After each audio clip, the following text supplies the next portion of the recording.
Episode की starting में हमें बताया जाता है कि आज से 30 साल पहले हमारी दुनिया में एक अजीब सा पोर्टल ओपन हुआ, जिसकी वजह से जो बहुत सारे मॉन्स्टर थे उन्होंने हम पे अटैक कर दिया और हम ह्यूमैनिटी उसे द रश के नाम से जानते हैं। लेकिन जो ह्यूमैनिटी है उसने भी फाइट बैक करा। जो ह्यूमंस हैं उनके पास जॉब अपीयर होना स्टार्ट हो गई और तब से जो जॉब चेंजिंग का सिलसिला है वो स्टार्ट हो गया। ह्यूमैनिटी ने उस मॉन्स्टर को तो हरा दिया, लेकिन उससे भी एक बहुत बड़ी प्रॉब्लम अपीयर हो गई। जो मैजिक जॉब और फिजिकल जॉब के बीच में एक और जॉब अपीयर हुई, जिसे डिवाइन जॉब के नाम से जाना जाता है। जिनके पास डिवाइन जॉब थी वो मैजिक को यूज़ कर सकते थे और उनके सामने जो बाकी जॉब थी वो कुछ नहीं थी। उन सबको कॉमनर्स की तरह ट्रीट किया जाने लगा जो जॉब मैजिक यूज़ नहीं कर सकती, और लास्ट में उनको एक कचड़े की तरह ट्रीट किया गया। लेकिन मैं अभी भी ये मानता हूँ कि जो बाकी जॉब हैं उनका राइज भी ज़रूर होगा, और मैं ये सब करके दिखाऊंगा। और ये सब और कोई नहीं, हमारा मेन कैरेक्टर बोल रहा होता है। हमारे मेन कैरेक्टर का नाम यहाँ पे तात्सुमा होता है।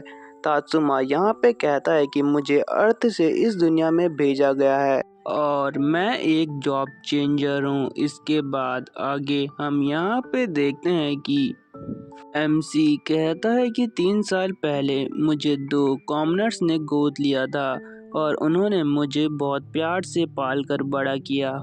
प्रेजेंट में हम देखते हैं कि जो तात्सुमा होता है उसके फादर उसे एक शॉट देते हुए कहते हैं कि बेटा मुझे माफ़ कर दो, हम इतने अमीर नहीं हैं, लेकिन हम बहुत सारे पैसे कमाने की कोशिश करेंगे ताकि हम तुम्हें एक अच्छा सा मैजिक गियर दिला सके और तुम्हें एक अच्छी एकेडमी में पढ़ने के लिए भेज सके। भले ही तुम एक कॉमनर हो, लेकिन तात्सुमा तुम्हें ये नहीं भूलना चाहिए कि तुम एक जीनियस हो। मुझे पता है कि आज या कल तुम इस दुनिया को पूरी तरह से बदल दोगे। तुम्हें स्ट्रांग बन के वापस आना ही होगा तात्सुमा।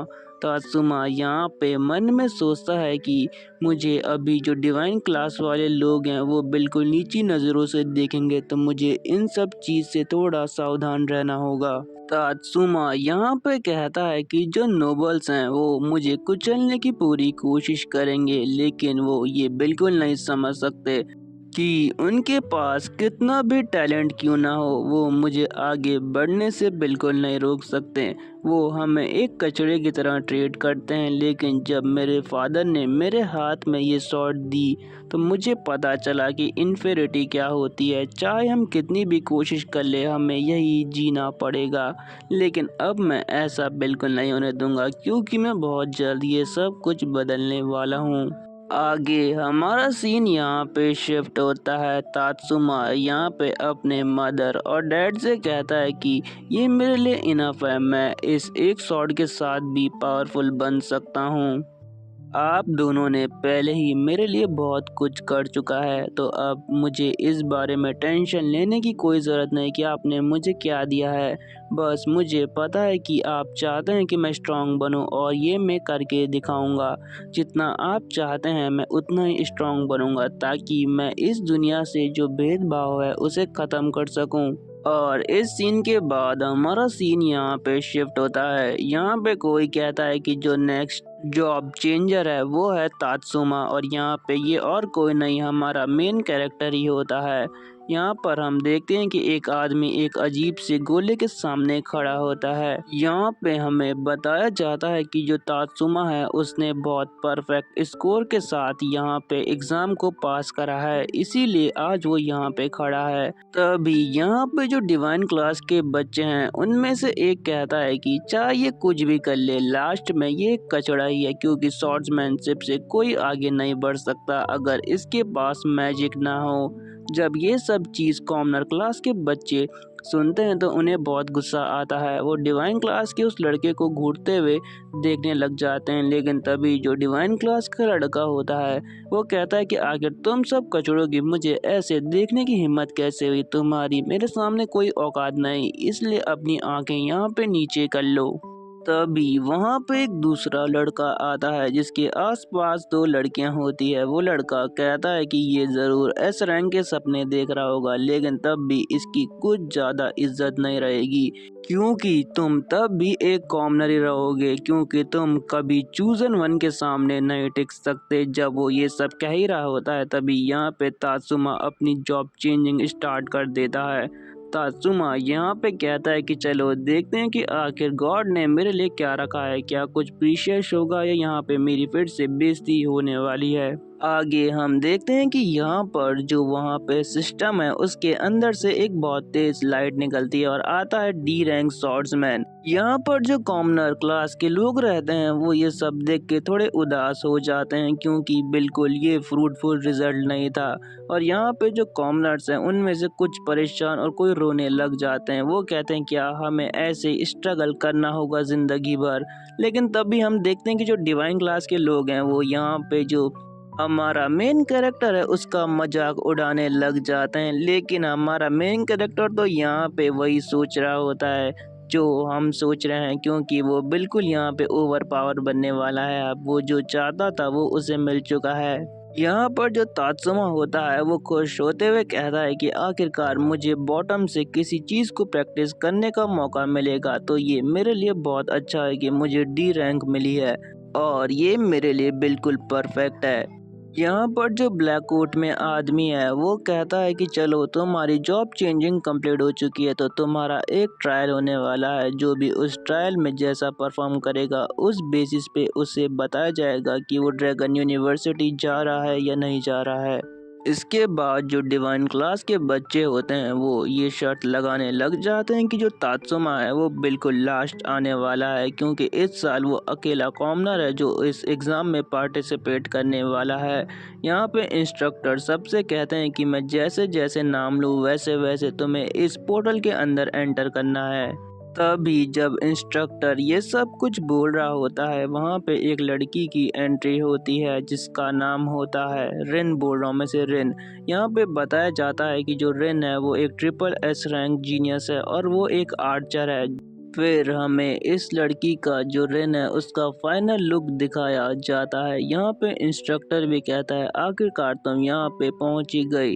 फिर वो हमारे मेन कैरेक्टर का नाम लेता है। मेन कैरेक्टर यहाँ पे कहता है कि मैं एक शॉट चूज़ करने वाला हूँ। यहाँ पे इंस्ट्रक्टर कहता है कि तुम डी रैंक के हो तो तुम उसी जोन से कुछ चीज़ को चूज़ कर सकते हो, क्या तुम समझ गए। और फिर यहाँ पे इंस्ट्रक्टर उसे एक शॉट देते हुए कहता है कि इसको सालों से किसी ने इस्तेमाल नहीं करा, इस पे जंग लग चुका है, तो ये तुम्हारे लिए अच्छी होगी, तुम कोशिश करना कि तुम इसे तोड़ो ना। यहाँ पर मेन कैरेक्टर भी ये सब सुन रहा होता है, लेकिन तभी पीछे से कोई कहता है चाहे ये कितने भी पावरफुल क्यों ना हो, लेकिन बिना मैजिक के ये बिल्कुल एक ट्रैश है। तभी वो अपना हैमर दिखाते हुए कहता है कि ये थंडर हैमर है, ये एक पल में बहुत चीज़ को पैरालाइज कर सकता है, क्या तुम समझ गए तात्सुमी की मेरी पावर कितनी है, और तुम्हारी ये स्वॉर्ड इसके सामने एक कचड़ा है।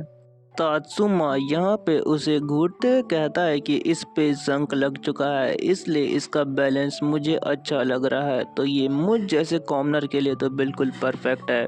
तात्सुमा यहाँ पे कहता है कि जो ये डिवाइन क्लास के लोग हैं ये जो इक्विपमेंट यूज़ करते हैं वो दूसरी दुनिया के हैं, इसलिए ये हमारे सामने इतना चौड़ा होते रहते हैं, वरना इनकी इसके बिना तो कोई औकात नहीं है।